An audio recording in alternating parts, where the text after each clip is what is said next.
Bonjour à tous, c'est Olive Game pour une toute nouvelle vidéo. Alors aujourd'hui c'est le compte rendu vide-grenier du 8 mai. Donc 8 mai, qui dit 8 mai, dire jour férié et donc vide-grenier. J'en ai fait qu'un seul.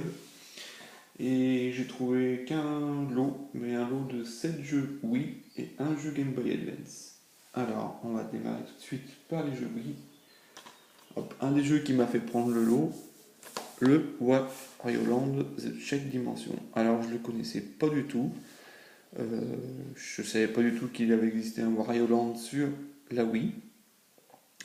Assez surpris. C'est un jeu de plateforme donc en 2D qui se rapproche un peu, comme Mario a eu son New Mario Bros Wii. Ça ressemble un petit peu quoi. Ils ont voulu faire un 2D old school. Il est vachement bien ce jeu. Vous avez la possibilité avec la Wiimote d'avoir des mouvements spéciaux comme du tir, extirper des pièces. Vous pouvez aussi secouer la télécommande pour activer des mécanismes. Voilà. Ou incliner la télécommande afin de diriger des véhicules. Euh, Ce jeu, il est pas mal. Et je voulais parler aussi un petit peu de la notice. Parce qu'on se plaint souvent de la notice, mais là, pour le coup, elle est en couleur. Ils ont fait un truc assez sympa, assez inédit, insolite. Vous pouvez customiser votre notice. Moi, je trouve ça vachement intéressant, hein. Maintenant qu'ils font plus de notices, il n'y a même plus de couleurs. Voilà, donc vous avez des petits autocollants. Donc la personne avait commencé à coller quelques, quelques autocollants. Donc en fait, vous voyez, par exemple là, vous pouvez en coller pour faire votre propre notice, avec des annotations assez drôles. Voilà, je trouve ça assez sympa. En général, les jeux Wario, j'avais aussi le cas sur la GameCube. Une notice assez drôle sur forme de petit journal. Voilà. C'est assez marrant pour le souligner. Voilà. Un petit Wario. Très peu connu, ouais, comme je dis. Ensuite, j'ai pris le DBZ Tekkinachi 2. Budokai Tekkinachi 2. Alors, jeu de combat, pour ceux qui connaissent, il est complet. Voilà. Notice en couleur. Voilà. Et donc la particularité de ce jeu, il est plus immersif. J'ai joué un petit moment, j'ai pas eu le temps d'aller bien loin. Il est plus immersif que la version PS2. C'est dû à la Wiimote, hein, qui n'a jamais rêvé de balancer un Kamehameha en vrai. Euh, Par contre, il faut prendre le temps d'assimiler les commandes de la Wiimote, c'est pas évident. Donc, pour pas mal de jeux, on a pu le voir, c'est pas assez précis pour les techniques. Mais une fois qu'on l'a assimilé, je pense que ça peut être assez marrant. Un détail, j'ai appris qu'il y avait 6 personnages de plus par bonus par rapport à la version PS2. Voilà. Moi, j'ai pas la version PS2, donc je peux pas vérifier. Mais assez bien. Ensuite, on va continuer dans les jeux de combat. Hop, dans les mêmes licences manga. Naruto Shippuden Clash of Ninja 3. Donc, pareil, le jeu est complet. Et là, hop, là aussi c'est en couleur d'ailleurs. C'est pas tout le temps en couleur.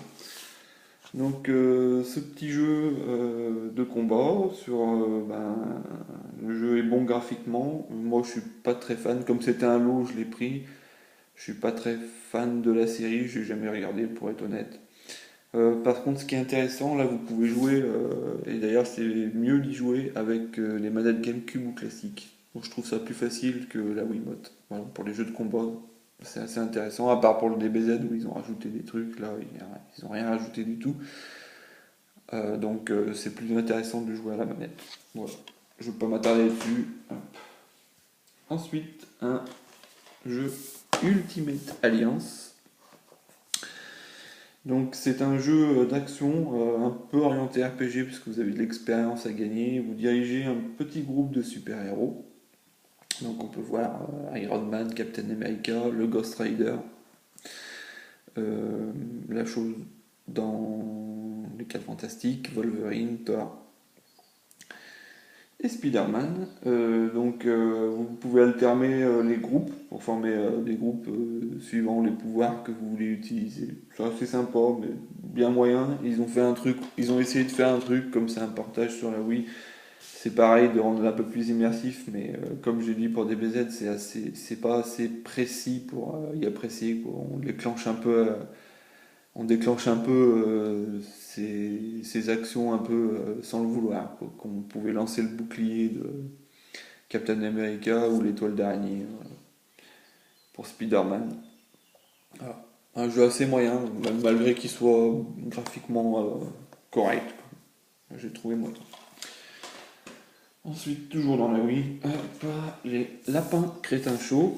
Alors ça, un party game, ça j'adore, j'aime bien ça en soirée, c'est pas mal entre amis quand on a plusieurs Wiimotes, c'est assez drôle.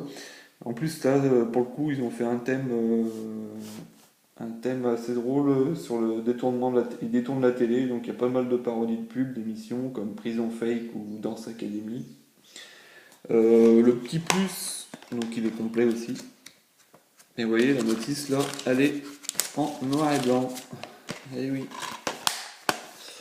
Ils ont rajouté un truc en plus, c'est la balance board. Mais par contre, oui, comme pas mal de gens, j'en ai qu'une, donc en fait, il faut en avoir plusieurs pour y apprécier, parce que c'est des jeux qui se jouent à plusieurs, tout seul. Il y a peu d'intérêt à jouer un party game tout seul.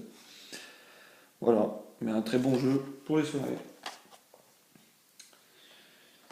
Hop, on va passer à l'avant-dernier jeu.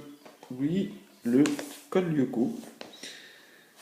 Alors, c'est le jeu basé sur la série télé qui date d'un petit peu long, une dizaine d'années peut-être, Code Lyoko, je sais pas du tout.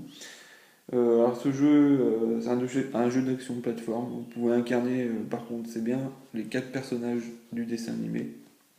Donc apparemment, moi on m'a dit, je suis pas fan non plus de la série. Euh, on m'a dit que c'était la saison 4, ça va se baser sur les événements de la saison 4. Voilà. Donc pareil, c'est un jeu complet. Un petit jeu de plateforme un peu facile, je trouve. J'ai commencé à y jouer, je trouve que c'est un peu facile. Alors je sais pas si c'est les premiers niveaux qui sont les tout premiers niveaux qui sont faciles, mais je trouve ça assez linéaire. Voilà, pour ce code Lyoko. Et enfin, le jeu qui m'a fait prendre le lot, c'est un truc un jeu qu'on voit pas souvent sur la Wii. Hop, le King of Fighters Collection The Orochi Saga. Alors, comme vous avez pu le voir dans certaines vidéos, j'adore les jeux où il y a plusieurs, donc les jeux de collection, des compiles. Donc, dans celui-là, hop, ils ont compilé, donc c'est des jeux de combat. Ils ont compilé le King of Fighters 94, 95, 96, 97 et 98. Donc, c'est un jeu sorti sur Neo Geo. Donc en fait, ce qui est bien, c'est qu'on n'a pas besoin de retrouver une Neo Geo pour jouer à ces jeux. Voilà. Donc du rétro sans se ruiner, ça c'est important. Donc déjà à la base, c'était un crossover donc de plusieurs jeux, de Fatal Fury, Art of Fighting ou Ikari Warriors. Donc on retrouvait pas mal de personnages déjà à l'époque, en 94, de divers jeux de baston. C'était assez sympa. Mais en plus, c'est des jeux de combat par équipe. Donc vous rencontrez 3 contre 3 ou 4 contre 4 suivant les versions. Donc ce qui est assez bien aussi dans ces jeux de compilation, enfin moi c'est ce que j'aime, c'est la possibilité de gagner en bonus des artworks et des musiques. Voilà. Ce qui fait un petit challenge. En plus, il vous propose dans celui-là des challenges. Donc battre avec telle combinaison, garder tous ses points de vie. Donc, euh, donc il vous propose un challenge pour gagner des musiques et des artworks qui sont magnifiques. Donc ce jeu, voilà, le lot je l'ai pris déjà pour ce jeu parce que c'est pas sur la Wii, il n'a pas été très bien vendu, du coup d'en trouver en vide-grenier c'est assez rare. Voilà, le King of Fighter Collection. Et le dernier jeu, donc le lot, je sais pas si j'avais décrit le lot là, de ces 7 jeux Wii et du jeu GBA, c'était 30 euros. En fait, elle m'a fait gratuitement le jeu GBA que je vais vous présenter. Donc j'ai pris un jeu GBA, donc je l'ai surtout pris parce qu'il y avait la boîte, et à l'intérieur il est complet. Donc il y a la petite notice, tac, et le jeu, bien sûr. Hop. Et donc ce jeu, un jeu euh, action-aventure qui se déroule suite à la suite au film. En fait, ils ont pas fait une suite au film. D'ailleurs, c'est assez dommage parce que c'était un film assez drôle, je trouvais, Les Indestructibles. Donc ils ont fait une suite du film en jeu vidéo uniquement.